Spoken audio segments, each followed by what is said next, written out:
Good day. To this vlog, I'm going to teach you how to repair a damaged circuit breaker.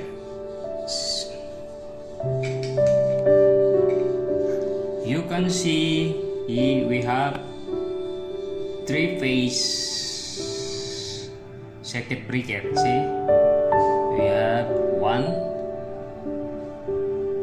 2, 3. This is for line 1, line 2, line 3. The main side, the supply side, and the bottom one is the load side. See, this is sample for three-phase. In application of this, you can use here in the Philippines or other country using the line to line and line to ground. For example, if you are going to use for 3 wire or 2 wire, you just only leave the other one open, vacant. So here there is a screw here. It's a fixed type screw, and the other side you can remove this also. This is joint toggle handle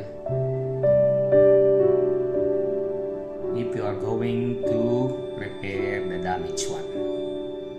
See, here is the damaged one. Here is the damaged one, like this.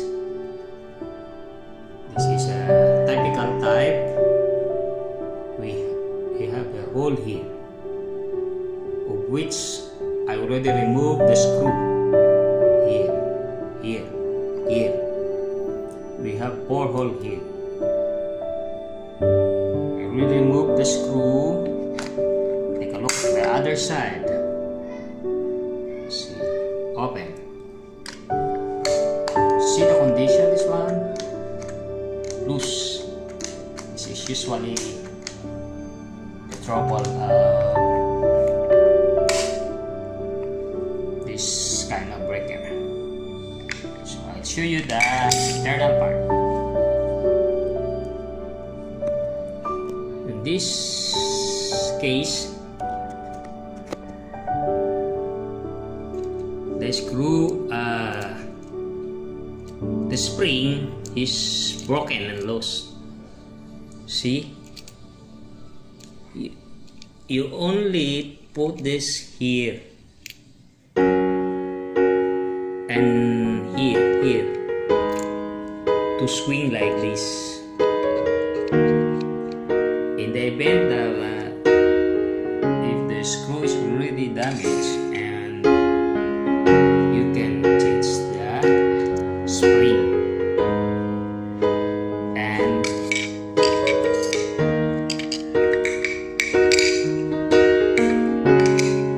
put it back, assemble it back for breaker to be functional.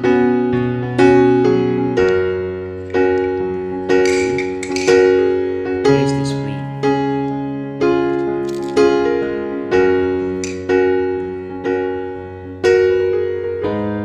So here is the element, the contact points.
effects of this kind of breaker is heat, burn.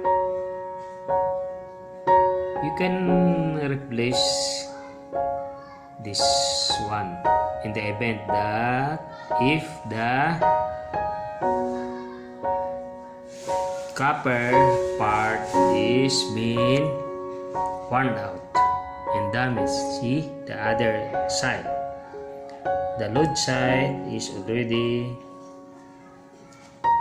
different color, overused, almost burned, but still intact.